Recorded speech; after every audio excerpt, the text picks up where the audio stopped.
Good morning mga viewers. Eto gagawa ako ng bibingka. Nabili ko tong bibingka powder sa Island Pacific. Ngayon, meron yung direction sa likod. Yan.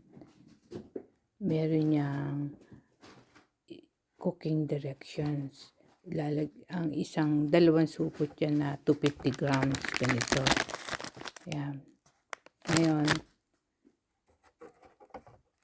Ngayon, lalagyan nyo ng 1 cup water.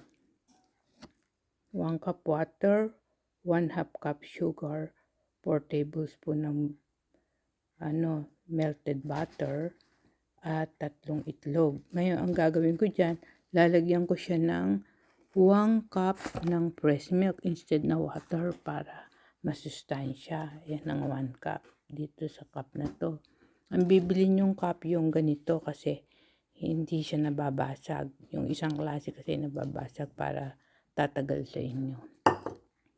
Ito ang fresh milk. Ngayon kung may Carabao's milk kayo, kasi madaling mapanis yan. Kung may Carabao's milk kayo, mainam. Tapos lalagyan siya ng 1/2 cup ng sugar. Pwede kayong mag-adjust ng asukal kung meron kayong diabetes. Tapos pwede nyo gumamit ng star margarine, melted nyo o kaya butter. Ngayon, pagkakain kayo nito kasi nilalagyan ko rin siya ng nyog. Gata ng grated coconut or kinayod na nyog, nilalagay ko siya sa cellophane. Kaya ko siya nilalagay sa cellophane kasi kahit 1 year, tumatagal siya. Kaya yan makatas kasi nung binili ko yan, makatas na talaga. May mga pagkakataon, madalas na pagkakataon ang mabibili nyo yung parang tuyot. Kasi nung diniliver, tuyot. Kaya nung nilagay nyo rin sa freezer, tuyot. Kailangan ang bibili nyo yung makatas. Ngayon, ito naman, nagpakulo ako ng tubig, isasawsaw ko lang doon para lumambot. Hindi ito dadarang sa apoy. Dahil ilalagay nyo na to dito, yung naka-shape na yan, nabibili sa Island Pacific. Ilalagay nyo ito dito, ilalagay nyo muna sa kulong tubig, bago nyo ilalagay dito. Yan. Saka nyo ipo-pour yung mga pinaghalo-halong ingredients dyan. Ngayon, kung ayaw nyo naman, mas advisable, pupunasan nyo yan ng melted butter o kaya coconut oil. Pupunasan nyo bago nyo i-pour yung ilalagay nyo. Tapos pag naluto na, pupunasan nyo ng star margarine, saka kakainin nyo sa ibabaw ang kinayod na nyog. Ngayon, ito, iniinom to ng warm water. Iinom kayo ng warm water o kung masakit ang tiyan nyo, magtiti kayo. Kasi nalulusaw ang mga ito, hindi babara sa mga ugat-ugat nyo.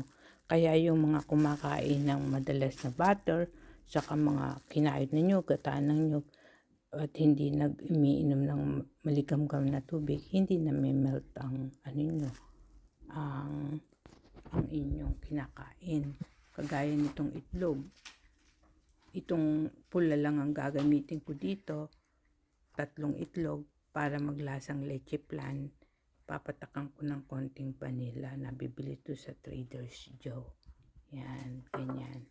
Tapos ilalagay nyo na sa oven. Ngayon, may direction sa likod ng box.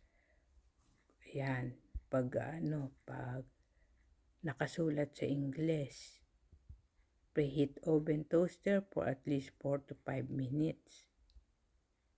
Yung ibig sabihin yan, iinit nyo na yung oven 4 to 5 minutes. Tapos ilalagay nyo na nga yung sinabi ko na ng mga pinaghalo-halo yung ingredients. Yan, kaya ibibake nyo na siya ng ganyan, nakasulat sa ibaba. Yan.